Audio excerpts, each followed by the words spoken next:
Call me Diana. When I was 9, life hit the fan. Now, I'm not using fancy words here, just telling it straight. It was me, my little sister Lizzie who was 2, Mom, and the man I'd called Dad up until that world-flipping day. See, Dad had this DNA test done, out of nowhere, really, and boom, our family wasn't a family in the way we thought. Dad walked in, papers in hand, face all kinds of twisted up with, I dunno, anger, shock, sadness. Mom first went all pale, eyes wide, then she tried to shrug it off, but who was she kidding? When she saw Dad wasn't buying her act, she crumbled like a house of cards, tears and all, spilling the beans about not knowing who my real dad was. And about still being in the picture with Lizzie's dad. That's how the dominoes fell. Dad split from Mom, but he didn't slam the door on us. He wasn't heartless. Kept sending money our way because, in his heart, he still saw us as his kids, I guess. Love's weird like that. Mom didn't waste any time though, married Lizzie's dad, George, quick as you like. Lizzie became the apple of his eye the second the ink dried on their marriage certificate, and he made it official by adopting her and cutting me out like last night's pizza. For me, it was like I became a ghost in my own home, invisible. Our house, huh? It was less of a home and more of a crash pad for me. Mom was all about her new life, with stepdad and Lizzie. They were like the picture-perfect 3, and there was me, just sort of, there. Don't get your stuff on the couch, stepdad would bark, not even looking up from his game on TV. But where am I supposed to, I'd start. Figure it out, not my problem, he'd cut me off without missing a beat. Mom would be in the kitchen, cooing over Lizzie or giggling with stepdad, acting like my voice was lost in some other dimension. Me and Lizzie? Well, we were on different planets. I tried to be the good big sister, but she was being raised like she was an only child, princess costumes, bedtime stories, all smiles. Me, I was lucky if I got a goodnight hollered in my general direction. The dinner table was like a minefield. I'd sit quiet, try to make myself smaller, while they chatted about their days, about everything and nothing. I'd just pick at my food, not if someone accidentally made eye contact. You gonna eat that? Stepdad would grunt, eyeing my chicken like he hadn't been fed in weeks. Nah, you can have it, I'd mumble, sliding my plate over. Hey, watch it. You're making a mess. He'd growl as a pea rolled off the table. Mom was no better. If I tried to talk to her about school or friends, she'd give me that nod-smile combo that adults do when they're not listening. Sure, honey, she'd say without missing a beat in her phone scroll. The bell rang, cutting through the chatter of the hallway, signaling the end of the day. I gripped my backpack tighter, shuffling out with the rest, everyone pushing to be first to freedom. That's when I saw him, leaned up against the old metal fencing by the school gates, my dad. Dad? I said, peering close as if my eyes were playing tricks. Diana, he grunted, a curt nod in place of a smile. I stopped a few feet away, wary. What are you doing here? Got something to tell you.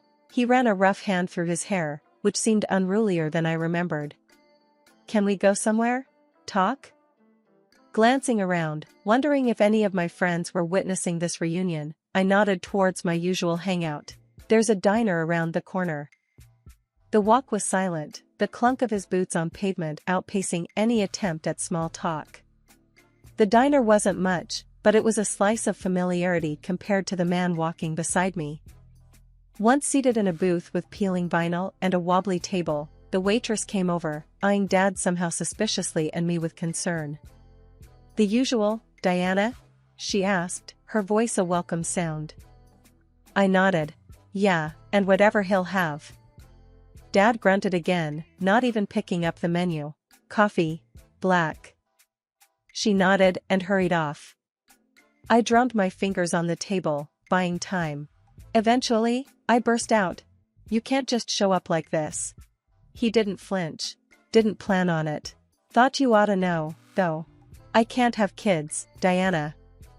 The words hung there like a heavy smoke. I stopped drumming my fingers.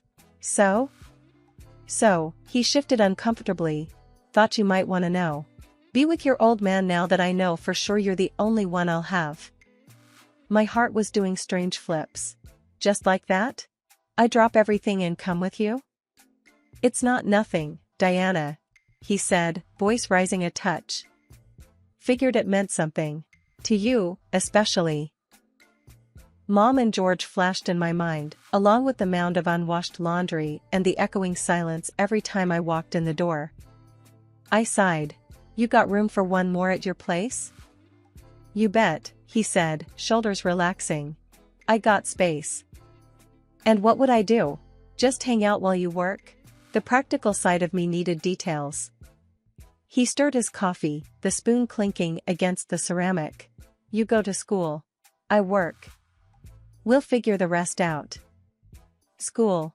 That was something I planned to finish, no matter what. Fine. But I'm finishing high school. No derailing that. He gave a small nod as if it was decided, there and then. Fine. I chewed my lip. Term was ending in a couple of months. It wouldn't be too bad, I convinced myself. I'd make new friends, or keep in touch with the old, somehow. Mom and George, well, they had been more like roommates than family lately. Might not even notice I'm gone till rent's due. Okay, I said, a strange lightness taking over. Okay, let's do this. But Dad, this can't be one of those fly-by-night schemes. I'm serious. He met my eyes, and for a second I saw something that might have passed for conviction. I'm serious too, kiddo. Time to make things right. We left the diner with a plan forming. I was scared, but the idea of starting over, with him, it felt like a real chance. As we walked back to the school to collect the rest of my things, I figured this might just be the new beginning I'd been craving. Dad and I live in a new city now. It's different, cold sometimes, and loud, but it's home. Dad started his own business, something to do with tech and gadgets. It was just a bunch of computers at first, but it really picked up. People talk about him now, like he's someone. I guess he is. I go to this local school. It's alright, I guess.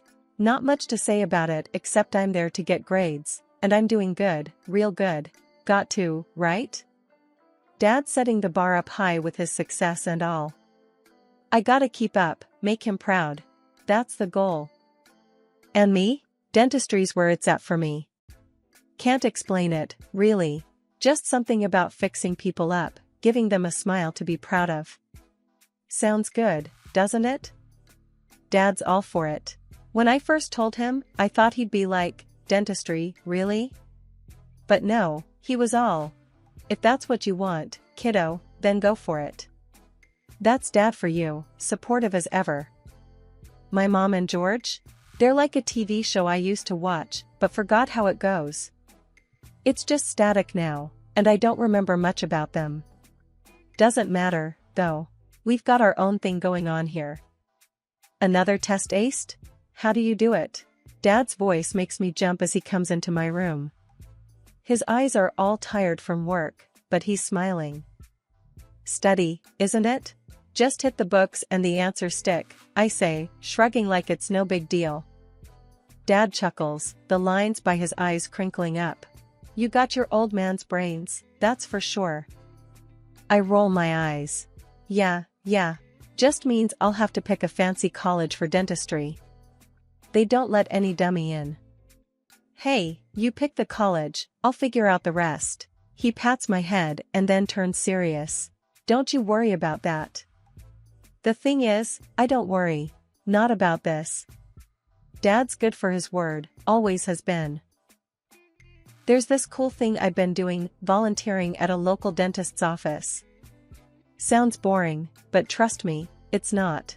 On Tuesdays and Thursdays, I'm there, watching, learning, sometimes handing them tools like I know what I'm doing. It feels right, like I belong. I don't go out much, not a party person. I've got Emma and Zach at school, and that's plenty. Emma's all about basketball, while Zach's into his music. They're cool, even if we don't hang out much outside of school. So, when you gonna invite us over? Emma bumps my shoulder as we're walking out of class. I wanna see if your dad's place looks as techy as you say. I shrug. Dunno, we're pretty busy most of the time. But yeah, maybe. Zach's grinning, his headphones around his neck. Busy studying teeth, huh? If you ever need a guinea pig. He taps his front tooth. No way, I snort. I am not starting with your mouth, Zach. Days blend together, school and dentistry. It's like a rhythm, home, school, teeth stuff. But it's nice, predictable. I like it. I like knowing where I stand, and where I'm headed. It's a good life. Dad and we're doing okay here. Business, school, future dentist stuff, it's all pieces of this new life. And I'm thinking, as I fall asleep with my dentistry book spread out around me, I'm really looking forward to what comes next. I'm 32 now. Year by year, the image of my dad in his prime fades a bit more, the edges blur like a photograph left too long in the sun. He's been gone for a few years, taken by a sickness that chewed him up from the inside. Damn, it made me mad. Fists clenched, teeth gritted, kind of mad. You see, I've been around medicine my whole life, with all this knowledge and not a penny spared on treatment, but still, the guy couldn't beat the odds. Life's a real piece of work, huh? It kicks you down and expects you to get up and say, thank you. But I've always been a fighter. Dad used to say that, told me I got it from him. So after he passed, I let the pain fuel me. Ran my own race, and now, here I am, doctor at a dental clinic with my name on the door. Inheriting everything Dad owned did make things smoother. I won't lie, money talks in this world, and it's a lot louder when you're trying to keep a business afloat. I kicked ass to get to where I'm at, and Dad's inheritance just padded the fall a bit when things got rough. My clinic's the talk of town. People come in with all sorts of issues, a chipped tooth here, a cavity there. I see it all, fix what I can. But it's not just smiles I mend, oh no. People tell you things when they're sitting in that chair, looking up at the ceiling, trying not to think about the drill in their mouth. They talk about life, the raw, unpolished realness of it. I like that, makes every day different. Like this one guy, let's call him Joe. Burly fellow with tattoos all the way up his arms and a frown that looked permanent. Came in for a root canal, tough as nails, or so he thought. Alright, Joe. Open wide and let's take a look at the troublemaker, I'd say. My damn tooth's been killing me, he grunted, mouth already full of dental equipment. Can't chew my steak proper. Can't have that, I said, matching his straightforwardness. Let me fix you up right quick. By the end of the appointment, after some drilling and a whole lot of tough guy grunts, he was singing a different tune. Doc, you're a miracle worker, Joe mumbled through the gauze in his mouth. Go easy on the steaks for a while, yeah? I told him, handing him a mirror to check out my handiwork. A job well done if I may say so myself. That's the drill, my days in a nutshell. But it's not just teeth, it's the people behind them that keep the job interesting. So yeah, life goes on. I miss Dad every damn day, but I reckon he'd be proud. Proud that his little girl didn't just crumble. I look forward and push on. That's what you have to do. No use dwelling on the what-ifs and the whys. You deal with what's in front of you, one day, one tooth, one heartache at a time. The sun was setting when I heard the knock. I wasn't expecting anyone, let alone Mom and Lizzie. Their sudden appearance felt like a gust of wind before a storm. You got a nice place here, said Lizzie, as she pushed past me like she owned the place. Her eyes were hungry, taking in every detail of my living room. Hi, honey, Mom said, less bold but with a look that told me she had something on her mind. We were just in the neighborhood. I doubted that. They lived in another city. What brings you here? I asked, even though I had a nagging suspicion. We need to talk, Diana. Lizzie cut in, plopping down on my sofa with no invitation. I'm planning to go to college. I raised an eyebrow. That's good to hear, Lizzie. But why do I feel like there's a but coming up? She didn't hesitate. But I need money, sis. I want to get into college, do something with my life. That struck a chord. I used to be in those shoes, staring up a mountain that felt impossible to climb. Look, I want to help, I said. But money isn't something you should take lightly. Mom chimed in. Your sister's trying to do something with her life. You could make it easier for her. I felt the walls closing in. This felt wrong, just handing over cash without knowing if it would actually go to pay for college. But then again, this was family. How much do you need? I asked, already regretting the question. Lizzie's grimace turned into a grin. Not much. 25 grand should cover the first couple years. I nearly choked. 25,000? That's a lot of money, Lizzie. Don't act like it's a big deal for you. She snapped back. You got it. That stung. Just because I had made something of myself didn't mean I had money to throw around. But looking at Lizzie, I saw the shadows of my own past. Uncertain. Scared. I sighed. I'll give you the money, but on one condition. I send it directly to the college when you enroll. Lizzie squirmed. I haven't picked a place yet. Just need the money, I'll handle the rest. Her eyes dodging mine. The air felt heavy, like right before a storm breaks. You don't trust me? Her voice rose. It's not about trust, I countered, but even as I said it, I knew it was. I just want to make sure it's used right, Lizzie. There was a cold silence until Mom chimed in, tired of the back and forth, we're not here to scam you. I took a breath, feeling cornered. Okay. I went to my desk, logged into my account, and did the transfer. There, $25,000. For school. Lizzie's eyes lit up with a mix of victory and guilt. Thanks, I won't forget this. But it was Mom's quick, greedy smile that stayed with me long after they left. I sat there, feeling a blend of worry and disappointment, hoping I hadn't just made a huge mistake. For months, I'd been on the phone with Mom and my sister back in our hometown. It felt good to help them out, sending a few $100 when I could.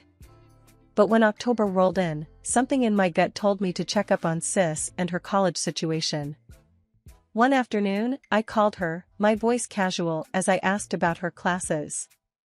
But like a slippery fish, she wriggled out of the topic, and before I could press on, she hung up. I frowned at my phone, a suspicion gnawing at my mind. Next thing, I'm stalking her social media like some sort of detective. There she was, all smiles, decked out in threads that screamed money. But not a single selfie in her college gear, nothing. Enough was enough. I hit dial on Kara's number, my old buddy from the block. Kara, it's me, Diana. What's the deal with my sister? How is she doing in college? Her voice came out flat. Your sis? College? Girl, she's strutting around here like she's in some sort of fashion show. You should see the bags they carry. No books, all bling. It hit me like a ton of bricks, played for a fool. I was burning with the need to confront them, to yell until I was hoarse. I'd been dialing Lizzie all day, hitting redial more times than I cared to count. The same with Mom. Neither bothered to pick up. Each ignored call stacked bricks in the wall they were building between us. When I went online, hunting for a trace of them, my messages bounced back like I was some stranger now. I was locked out and it stung like hell. Hurt simmered and bubbled over into a rage that iced my veins. They'd conned me. The doorbell rang like a warning siren that I didn't want to heed. There on my doorstep, my mother and sister stood, their appearances a bit too polished for a casual visit. I could feel the weight of their expectations before a word even slipped past their lips. Without an invite, they barged in as if it was their right. They settled on my couch and began to look at my living room. Need money for college, Lizzie blurted out, not 2 minutes into the so-called visit. Her eyes didn't meet mine, and why would they? Lies have a hard time looking you in the eye. Yeah? That's rich, considering, I said, crossing my arms over my chest. My mother shifted uncomfortably. Diana, you don't understand. What? That you're both liars? I cut her off. My voice was colder than I anticipated. It was odd, but liberating. You got no right to talk to us like that, Diana. Lizzie piped up, her voice getting sharp. We're family. That card's expired, I shot back. Listen here. I didn't let her finish. I did. For a long time, I listened and gave and got nothing but a lie. We're your blood, and you owe us that much, my sister said, her voice hitching up a notch. I couldn't help but laugh then. Not because it was funny, but because the level of their delusion was staggering. You think I owe you for spending my money on everything but what you claimed? For lying? For treating me like an ATM? I fixed them with a look that felt as if it could peel the paint from the walls. There was silence for a moment, and then my mother's face twisted into a scowl. Ungrateful brat. After everything we've done for you. Done to me, you mean? I corrected. My sister stood up. We don't need this. If you're going to be a bastard about helping family. Well, if the shoe fits. I interrupted her and then pointed at the door. Leave. I'm done being your free ride. They were on their feet now, faces red, not with shame, but with anger. You'll regret this, my mother hissed. I already regret plenty, but cutting you off ain't on that list. I walked to the door, holding it open. Get out. As they stomped past me, their parting words were threats about making me pay in ways money couldn't cover. Once they left, the silence in the apartment was heavy, but it was mine and mine alone. I leaned against the closed door after they were gone and exhaled a breath I didn't realize I'd been holding. It was done. It should have felt like a victory, but wars with family tend to leave you counting losses more than wins. Life has a funny way of showing you who really cares. Here I am, sitting on the rough patch of grass by his grave, my dad's grave. Well, he wasn't my biological dad, but that never mattered. He treated me like I was his own. Gave me support, taught me right from wrong, showed me kindness. Not like my mother or my sister. I stopped picking up their calls, blocked their numbers. Cut them off, just like that. Now, here I sit with only the sound of the wind for company. I talked to him, to my dad, telling him about my day, about the tough root canal or the kid who wouldn't stop squirming in the chair. It feels right, you know, being here with him. Peaceful. Hey, Diana. It's Jim from the grave next over. Poor guy, lost his wife last year. He's a regular here, like me. You're talking to your dad again, huh? Yeah, I say. You know how it is. Jim nods. Sure do. Gotta keep the connection somehow. How's work going? Same old, same old. Teeth are teeth, Jim. They don't change much. Jim chuckles. Yeah, I guess teeth are more reliable than people, huh? You got that right, I smirk. I've always liked Jim. Has a way of saying what he means without wrapping it in cotton. I stand up, brush the grass off my jeans, and take one last look at the headstone. See you tomorrow, Dad, I say softly, though he can't hear me. The door of the car closes with a satisfying thud. I start the engine and roll out of the cemetery. The road stretches out ahead of me, clear and open. Just like my future, just like my life now. No more chains pulling me back, no more feeling like a human ATM. My life is mine again, I whisper to the rearview mirror. Tucking a stray hair behind my ear, I pull into the traffic. My phone's silent these days, but I like it that way. No surprise calls begging for cash, no manipulative messages. Just the occasional text from a friend or a reminder for an appointment. When I get home, I crash on the couch. No yelling, no lies, no fake teary apologies or promises. Maybe I'll get a dog, a big one with soft ears. Someone who's glad to see me for me, not for what's in my wallet. Yeah, that sounds nice.